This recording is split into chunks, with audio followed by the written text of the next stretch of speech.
morning, crust. It's a great day to be a bread brother. Ugh, mornings are not my jam. Or jelly. Oh, come on. Stop loafing around. I just woke up feeling hollow inside. Psst, just grab one of the new morning Uncrustables sandwiches, like Bright-Eyed Berry or Up and Apple, filled with 12 grams of protein and tons of deliciousness. Crust, what are you eating? It's just granola, not even yogurt. No crust, no fuss. Uncrust your mornings.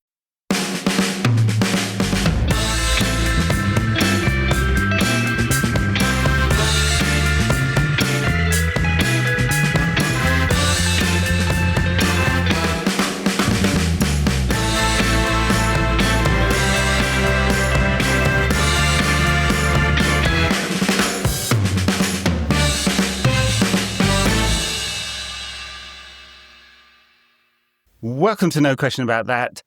This is the Midweek Pod. I'm Ed with Wayne today. How's it going, Wayne? Not bad, thank you, Ed. How are you?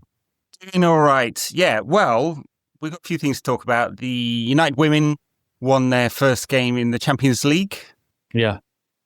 We've got some operational changes at United with Ameesh Malek coming in on the football side and operational roles moved over from Brentford. There's speculation about a Saudi takeover with a senior member of the Saudi government tweeting something that wasn't actually very cryptic. I was going to call it cryptic, but it was not.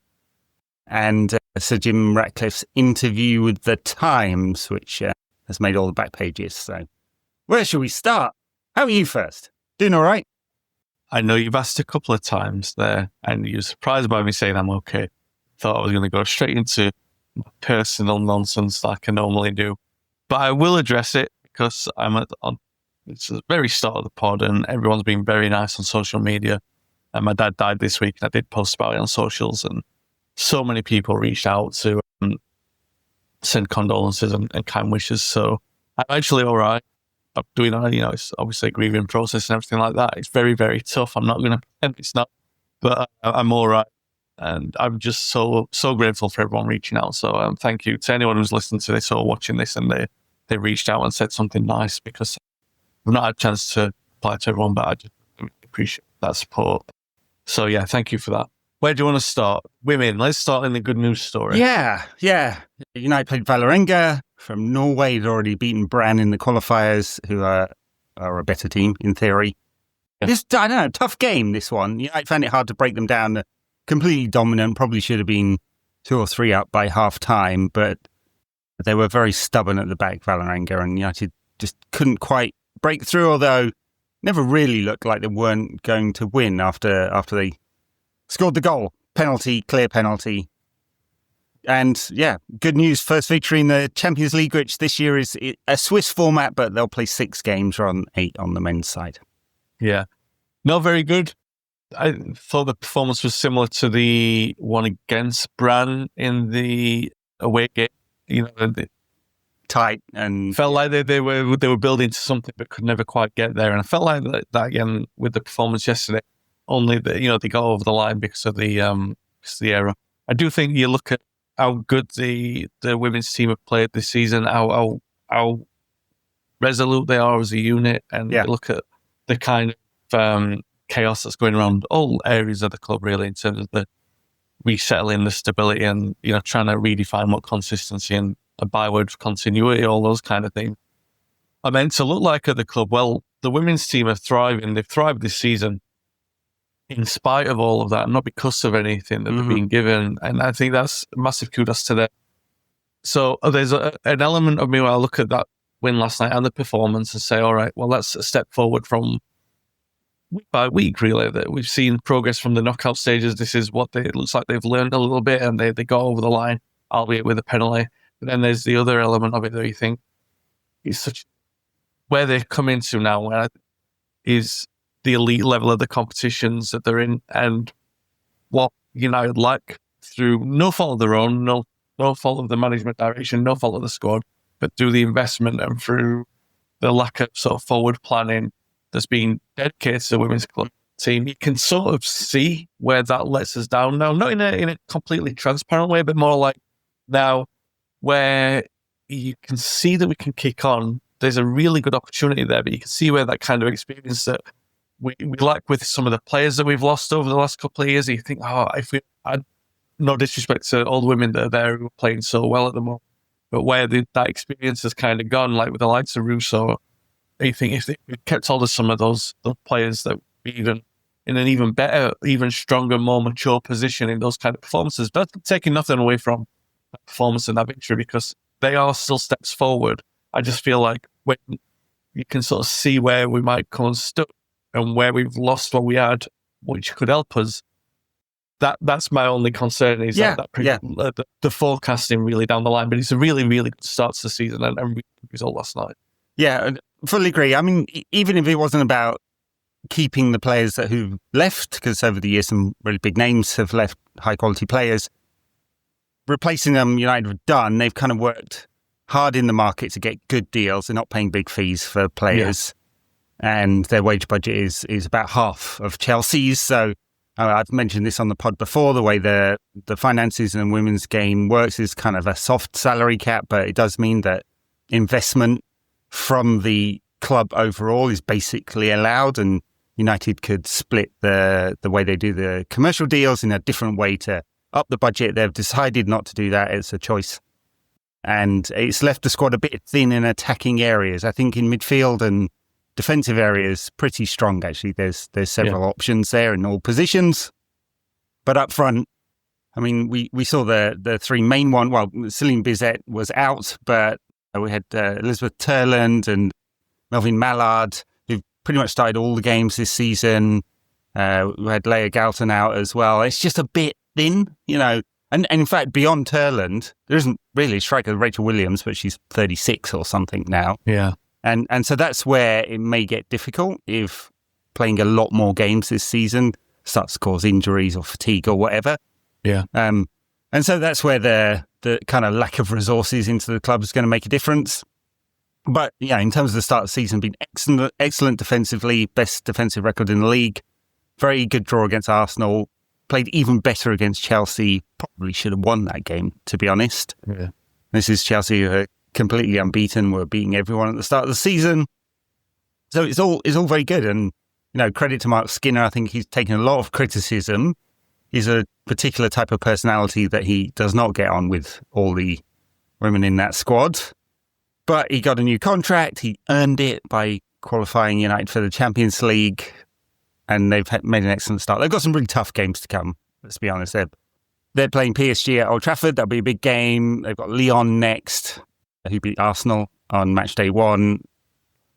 Famous club in the women's game, won the Champions League like 5 times in a row back in the 2010. So, I mean, it's a great moment for the club, the women's team, that they're on this stage, and they've got there by rights as well. They had to go the difficult way, playing through that qualifying tournament to make it. It's funny because, on the setup of the tournament itself, because anyone who's used to listening to my whole moans will know how opposed I am to the general setup of the Champions League now. How much of a farce it is. I took it in the men's competition where it's lost its prestige, it's lost its kind of lust. I think, as I know, it was a decent competition last season, but in terms of the prestige of it being the cream of the crop, the absolute best team in the world, all that, you would have thought that it just at some point progress back to it being champions or create a new team just for a new competition just for champions. I have the opposite feeling with the women's game because they've got an acceleration to make, they've got a catching up to do. And I don't really see it that much as a problem because this is an opportunity for those big teams to get that exposure playing against each other. And there's a history of that competition, don't get me wrong, and it is prestigious in its own right in the women's game, but it is already what it is. It never saw 40 years of what it was Champions League did before being Cup. So I don't really have that much of an issue. And of course, United being where they are and never having been champions of domestic league, then it's good for them to get this type of exposure and growth, because this is what is ultimately going to determine the success of the club. And I don't mean that in an obvious kind of way, but what I mean is if you've got the lack of backing from the club, as we've seen, it has to be organic, doesn't it? Yeah, exactly. And it is happening, and it is happening through the support, and it's happening through the players, the likes of Ella Toon, who's part of what the overall culture of the club stands for. So when you have those kind of things that are organic and they do appeal to the public, then the growth comes from that side, and you can no longer ignore the investment. Think that this is everything that the club are doing on the women's side at the moment in terms of the team and the way that they're doing it is a massive credit. And last night, I mean, yeah, there are going to be difficult days, and there might even be a big meeting in this group, but it should not take away from the massive strides that the team have been making over the last 2 years. Yeah, absolutely. Word for Jess Park as well, who's had a really excellent start to the season. Yeah. I mean, obviously, legitimately some questions about, was it a good strategy to let Grace Clinton go, young player that they'd spent a lot of time sort of nurturing to be the player she is, England international, but it seemed like she was in the last year of her contract and was minded to leave. And United have, I guess, done the sensible thing there and got a fee this time out, which they didn't for some of those other big names, Mary Earps and Lauren James and Honor Bache and so on, that had left the club in the past. But Jess Park been excellent. Really nice fee. I think she's always gets the ball and looks to take on players, extremely proactive, and had a really good start to the season and has kind of improved the team, given the team some real balance, I think. Completely agree, yeah. All right, well, there's more to come on that. I think there should be a pretty exciting tournament with the men's team not in European football this season. We get our Champions League fix one way or another, don't we? And the under-21s have also got a few effectively friendlies for teams that are not in their UEFA youth tournaments as well. So a little bit of European football this season. Yeah, a little. Yeah, sort of. Well, so Jim did an interview with the Times. He was on the Times Business podcast. It wasn't the Sports People. It was wide-ranging, I'd say, talking about operations, cost-cutting, financial stuff, relationship with the Glazers. I guess the thing that's made the biggest headlines is him saying that he thinks he should judge Ruben Amorim over a 3-year period. He mentions Sir Alex Ferguson in that, also Mikel Arteta for a more modern reference, I guess. This caused quite a stir. What was your initial reaction to it? When I first saw the quotes, it caught me unaware that he'd done the interview, so I saw the quotes coming out first of all, and I wasn't sure. But then obviously the Times are his mouthpiece at the moment. They're doing a lot of work with him. He tends to go to prestige publications, right? FT, Times, Bloomberg, BBC a couple of times here, rather than... I haven't seen him on the Stretford Paddock yet or the United Stand. Maybe that's coming. Yeah, so, Jim, if you want to come on our podcast, we will interview you happily. Yeah, we'll ask you questions. No, it's an interesting... If you think about all the major hits that Ratcliffe has done, and I'll say let's say two. First being the announcement of his intention that came through the Times when he, just around the time we were signing Casemiro and Anthony.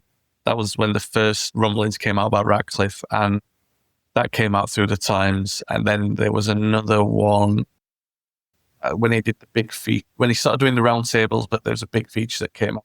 The Times are doing different features with him, like there was that Rumour, the documentary that INEOS are making, and I think there's a couple of Times writers on that as well. We were working with him on that and writing a book alongside it. So there's a lot of work that's going hand in hand through the Times, Sports Room and Ratcliffe anyway. So I think the one thing that you would take from that is that it's in the interests of that department to put Ratcliffe across in the best possible way, because curry in favour with that relationship. However, the content is still the content and the words are still the words. And when they come across in such a black and white way, there's no kind of manipulation, really. There's no kind of... you can't get into the words and go, all right. For example, the three years comment, the comment about the academy, you can't misinterpret where he's going with these things. They're quite open. Yeah. So you can't manipulate them. So they can't make him look better.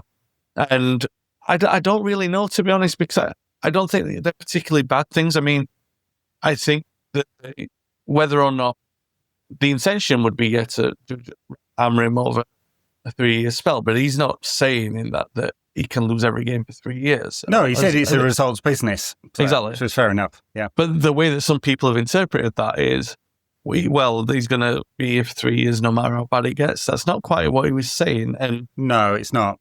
But the other thing is, and we'll talk about the different staff changes later, it's been so ruthless in different areas of the club that to suggest that that's not going to be the case at this level, at the managerial level, is ludicrous, because that's the one where it matters most, really. And so I don't think really that he's blind to that, and I don't think it means that we're not going to make a change. It would be odd at this moment in time, having given that interview and having it given to his main mouthpiece, and it exploding the way it has done across the media. Everyone's picked it up like BBC are running with it as a big story. So it would be odd in that situation to say that very short-term future, Amrim's future is in danger. Say if we lose Everly to Liverpool, or even if we lose 3 out of the next 5 or something like that, it's still enough sounding to go like, oh, well, it's safe no matter what. I still think, I did say this on an earlier podcast, even though I've gone backwards on it because of the poor results and performances, and I'm not convinced by what happened against Sunderland either. You look at it and think, well, probably because of the way that we've done things in the past, he's still probably looking towards February or March. In that ideal world, we will have got over some of those bumps and there'll be a direction there. And considering the way that we've made changes in the past and the way that we've been forced to change a manager, and there's been a lot of pressure to back him in the first window, or whoever that successor has been, even when they've been temporary, like Ragnick and Solskjaer, when he's on a caretaker basis, pressure to back them in January when they didn't have the flexibility to do that. I think keeping Amorim gives INEOS guys more flexibility to kind of go, no, we're not going to back you in January. We've got to see what we do with this squad and see the improvement there, which I don't really like, because we know that the squad still needs a bit of strengthening, but I can see the strategy in that. And I think the 3-year thing is a sort of misdirection, but I think really maybe February or March is probably a bit better with that.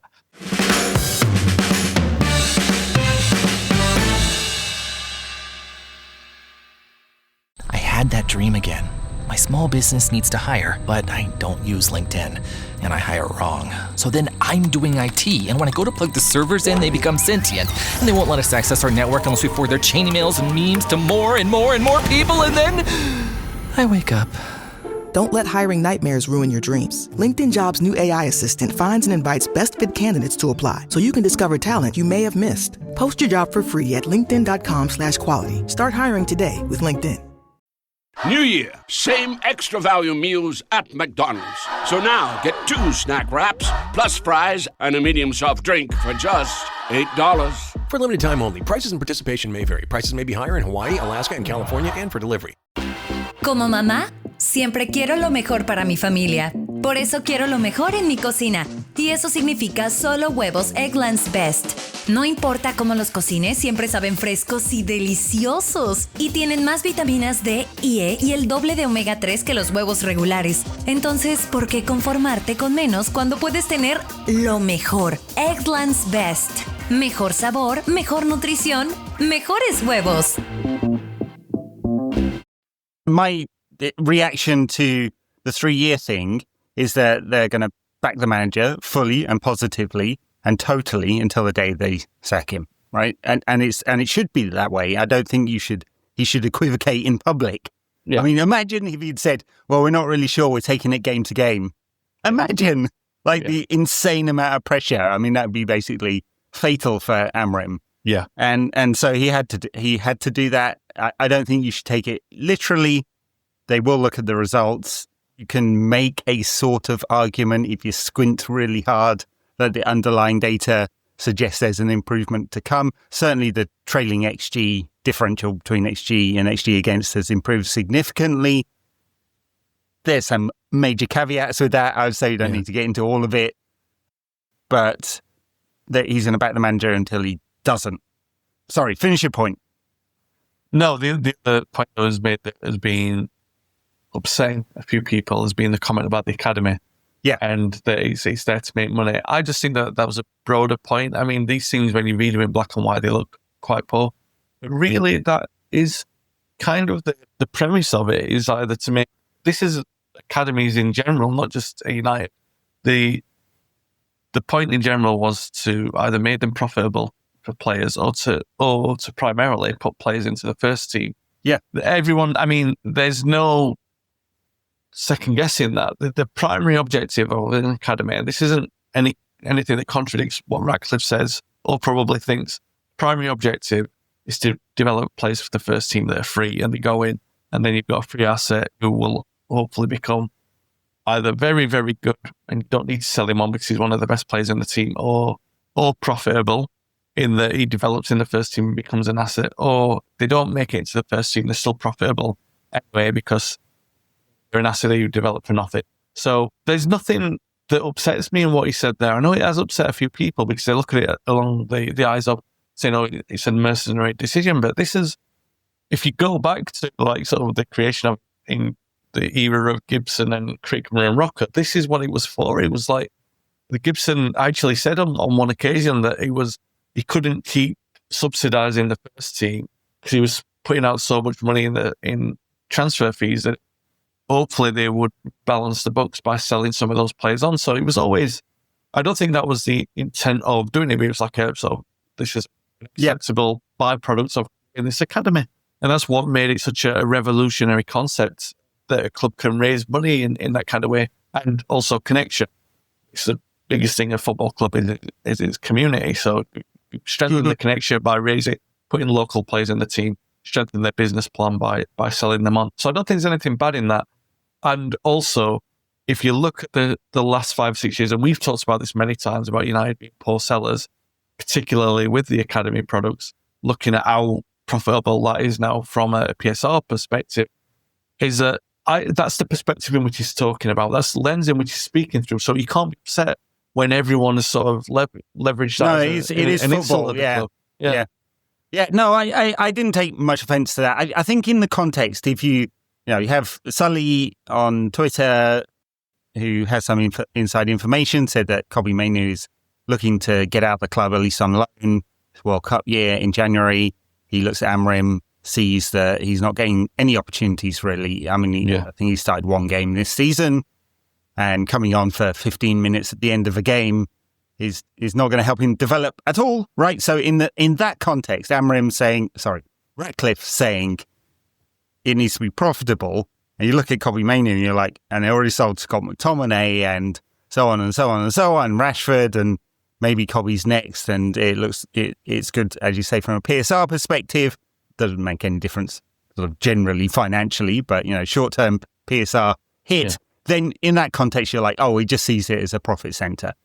I think you take it holistically, as you say, it's either players in the first team or sell on. And if you don't like the idea of selling academy players, fine. I'd much rather they were in the first team than being sold. But if they're not quite good enough for the standard that we want to be at, then you look at Manchester City, Liverpool and Chelsea in particular, less so Arsenal.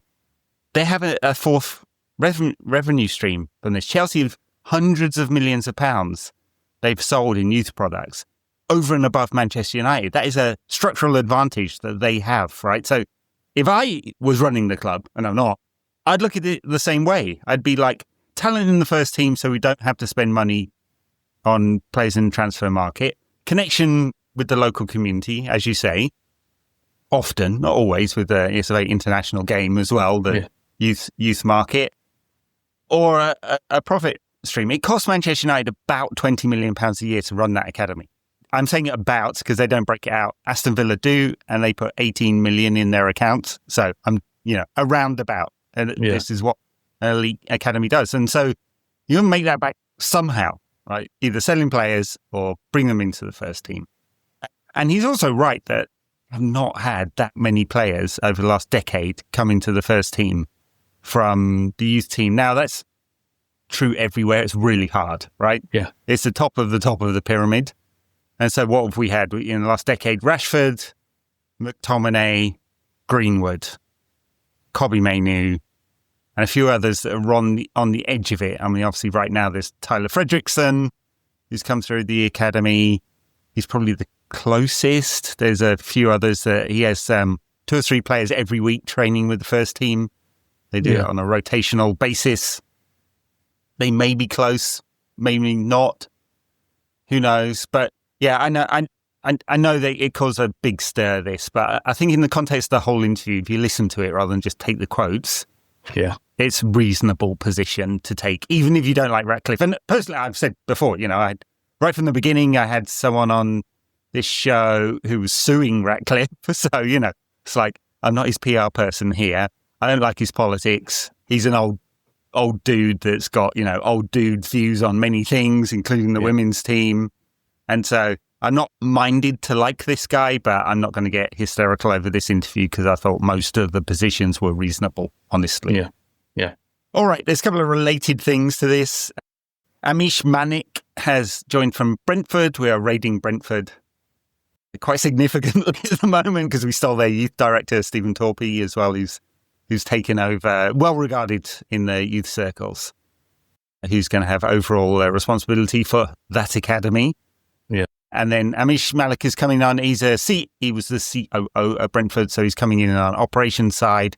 Looks like he's going to be in charge of the new Carrington, the upgraded Carrington, mostly upgraded.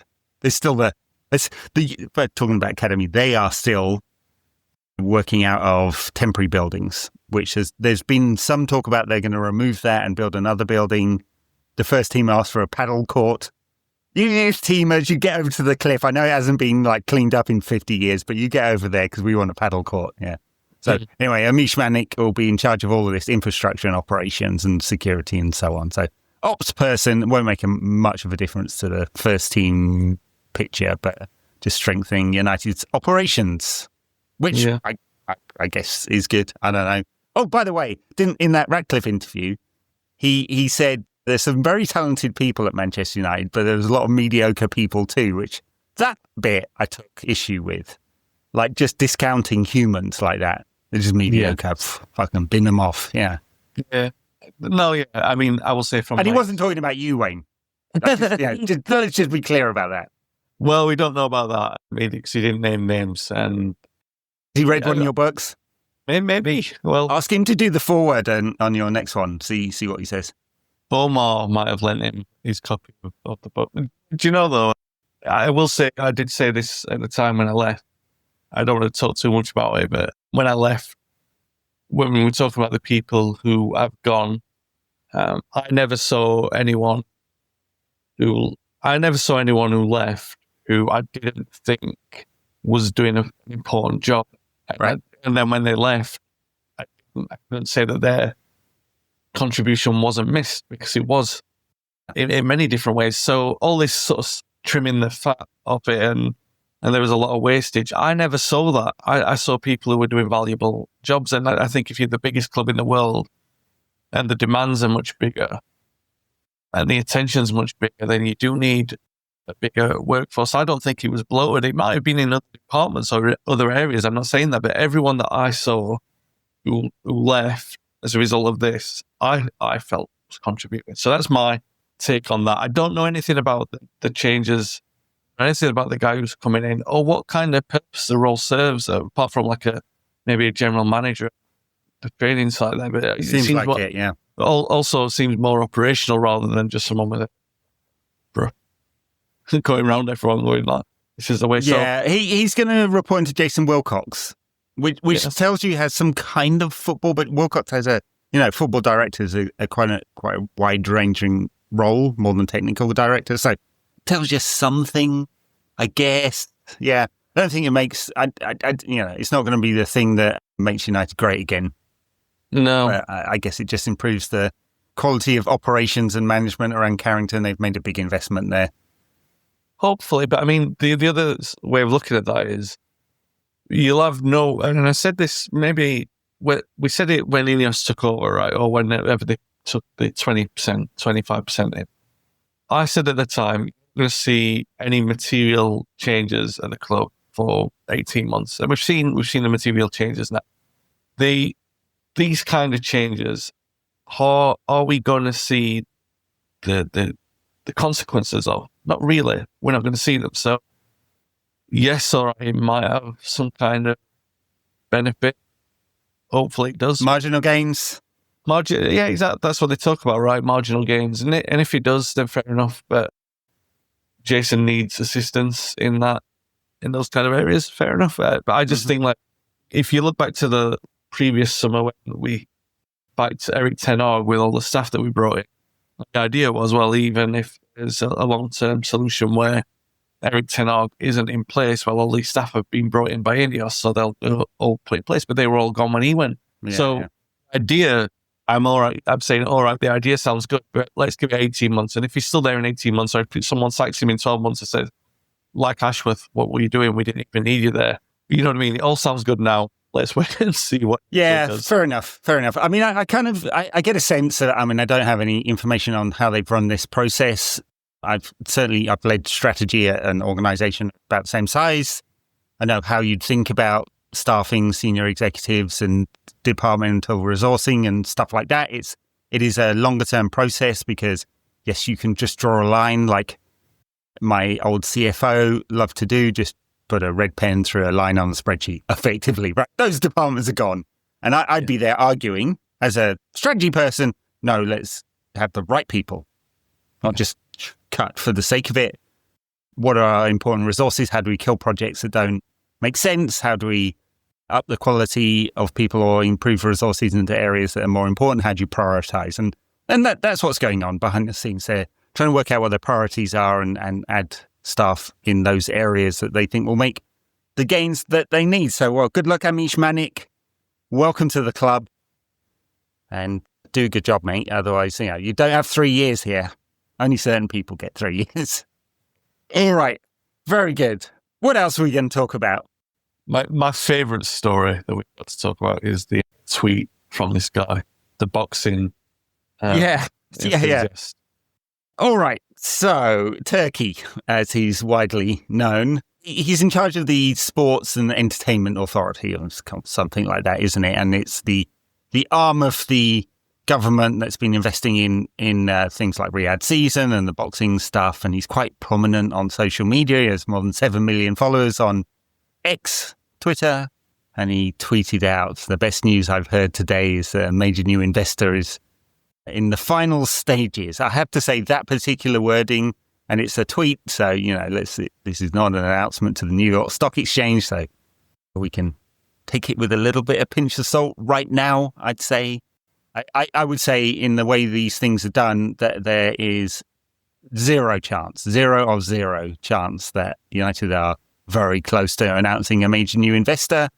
That would have to come with certain announcements to the Stock Exchange strategic review, as they said last time.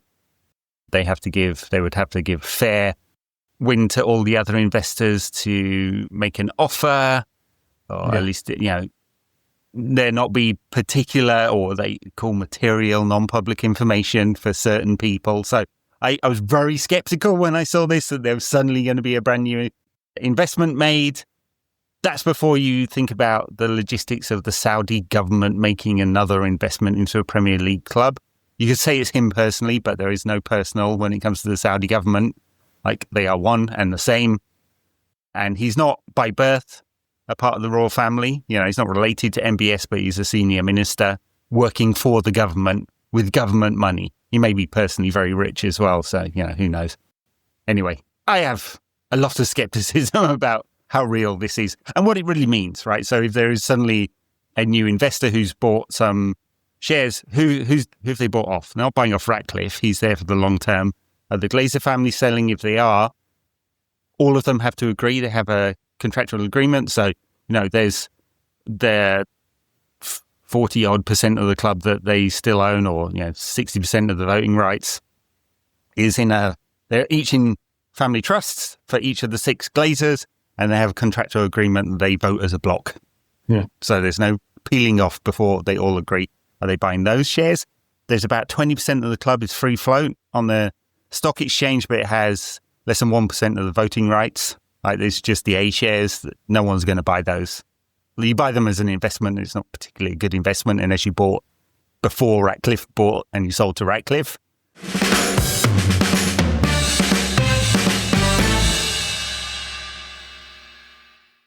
Would you welcome the Saudi government buying into the club? No.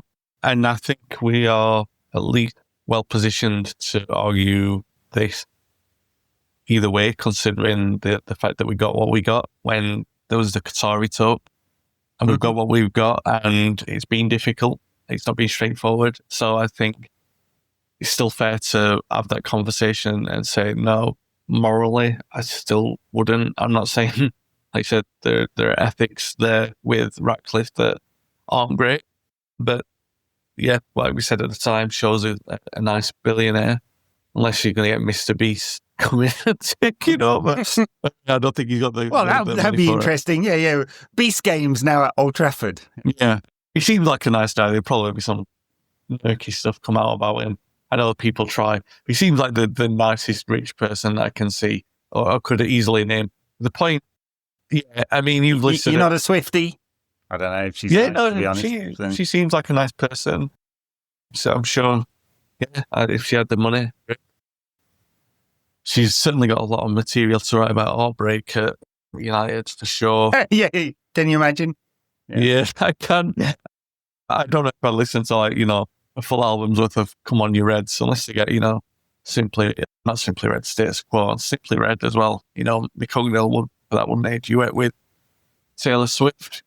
Hugnall and Tay, yeah. That's. I don't know how we descended into this, Wayne, but yeah, looking forward to it. That might be the only time this calendar year, or maybe many a calendar year, where Mick Hugnall and Taylor Swift get mentioned in the same sentence. But Mick, you're very welcome. And so, yeah, but you listed a load of sensible, logical reasons why it's not likely to happen. But there's two very obvious ones. And the first one is that they have to make some kind of announcement to the stock exchange. Yeah, absolutely. And the second one is the Ratcliffe interview itself.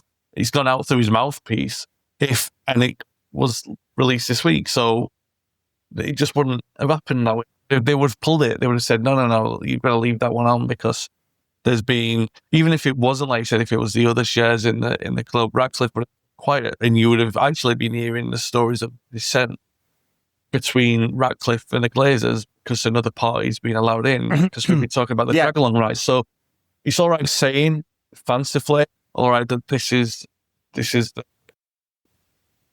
key. Interestingly enough, the first person who ran with the tweet story was Mike Keegan, and Mike Keegan was as sourced as anyone could be through the Qataris, whoever they turned out to be in the end. But he was their main mouthpiece for the Daily Mail, and he was the first one who ran with this story. I think someone else ran with it in the Mail, but Keegan linked to his original article where he was talking about being no interest. When the drag-along rights came along, when that surfaced as a story in August, Keegan rehashed some old things, and I think he talked to his source at the Qataris, and they basically said, no, we're not interested anymore.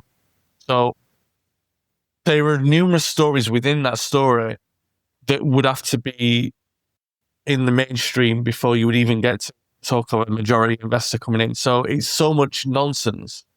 It's almost like it's farming exercise for this guy who's come out. He's got, maybe there's someone who's put him up to it and said, well, just test the waters and see what happens if it causes a bit of mischief. That's before you even get to Premier League advisory panels and all that sort of stuff. Yeah. First of all, they're changing all the rules on this kind of ownership, which is good, great, and everything, because we want to stop this kind of thing from happening. Second of all, like you said, there's already ownership in. And it was difficult enough. It took a long time for Newcastle to get it over the line. They lied about it as well to get it over the line. Exactly. There is not a cat in hell's chance that this would happen with United. It just wouldn't happen. No. Even if there was truth in what was happening, in what he was saying, there's no way it would be rationalised by the Premier League. It just wouldn't happen. No. So definitely not. I mean, this is either, for me, a piece of trolling, or he's got some second-hand information.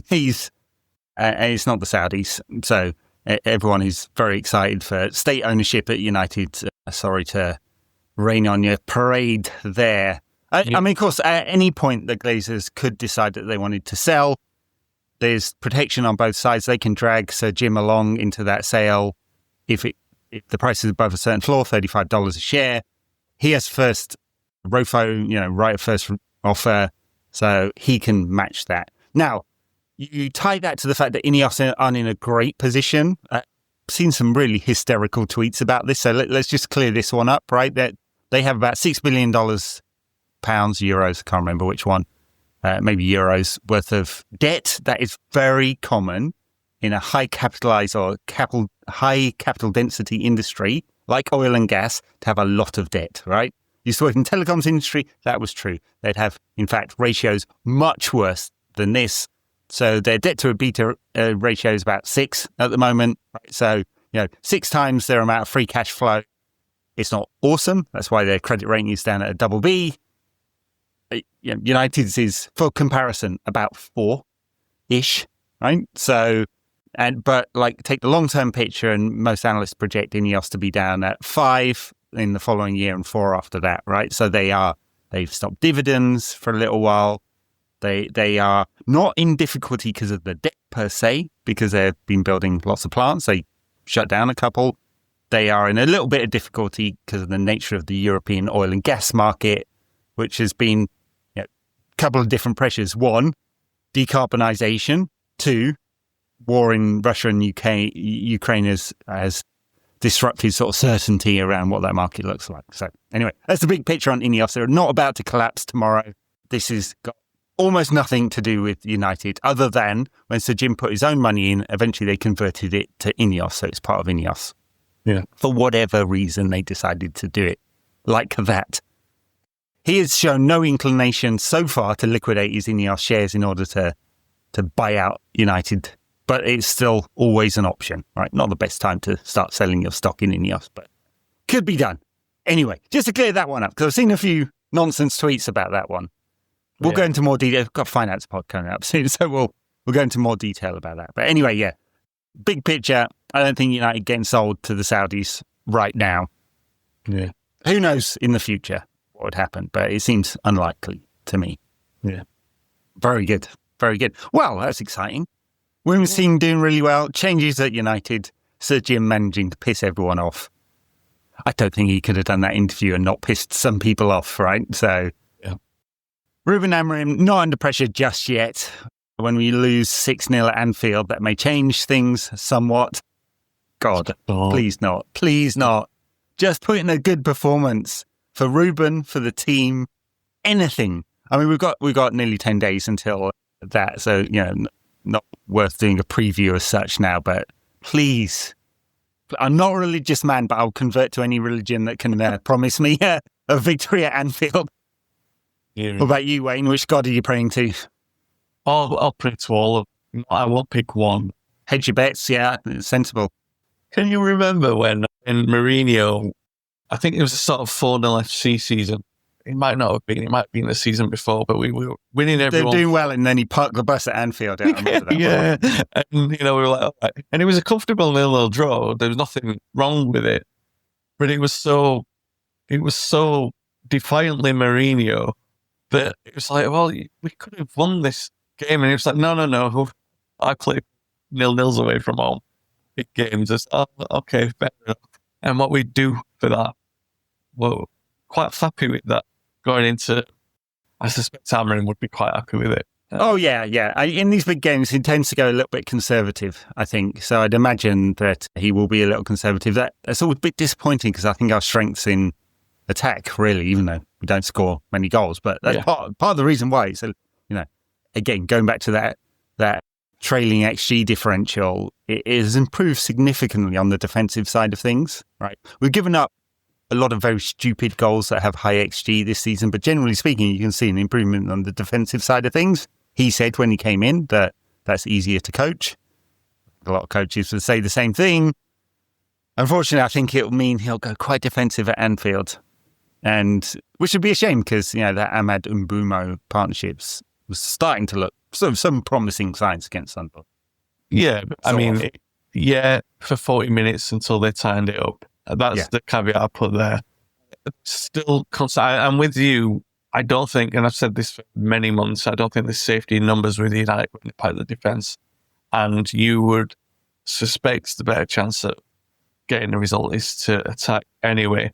And that's the United way, really. I mean, that joke about Mourinho parking the bus, which he did.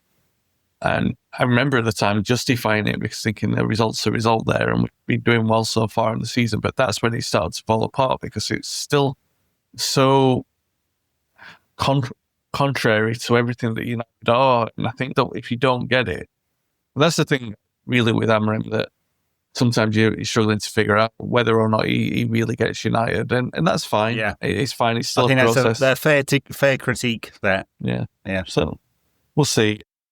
I wouldn't, like I said, I'm not averse to parking the bus, being defensive to the result in this situation. I don't think is the worst strategy. I just think, considering what we've got at both ends of the field, probably better off anyway, going not more attacking, but at least trying to score some goals. Because don't do that. 6-0. I worry about conceding territory and momentum to Liverpool and them getting back into form because their weaknesses are at the back. You've got Virgil van Dijk is not the player he once was by any stretch, despite his boosters in the media. That's a weakness. They've had trouble in midfield this season, especially on transitions, and their very expensive forward line hasn't quite clicked yet, even though individually all the players are extremely talented. So I'd be worried that is, seize the moment. We'll see what Amorim does, but that's what I'd like to do. All right. I guess that is it. Extra this week. I think I was supposed to be talking with Adam about managerial options if Ruben goes. That may be a bit moot now since he's staying, but you can check out my Substack. I put in a list of, some strategic options for United for temporary to permanent if Amorim was to be fired. Seems very unlikely unless we get annihilated at Liverpool and in a few games after that as well. Thank you, everyone. You can catch us on the socials, Wayne at Wayne Barton. He has his Substack as well if you want to check out his writing. And you just released your autobiography of Paul Parker. Is it in the shops yet, or you just announced it? I wasn't. No, it was published on Monday. Still in the books in myself. So waiting on them. Some people have ordered them, signed copies of that. But it's available now, on Kindle and hardback. Very good. Smash that buy button on Amazon or other bookstore of choice. You can catch me on my Substack, on Twitter, Blue Sky, Threads. I don't know. I might not be on Threads. The fact that I do not know means I'm probably not there. But there you go. Thank you very, very much, everyone. Check out patreon.com/NQATpod for our extra shows, merch, and we'll catch you all next time.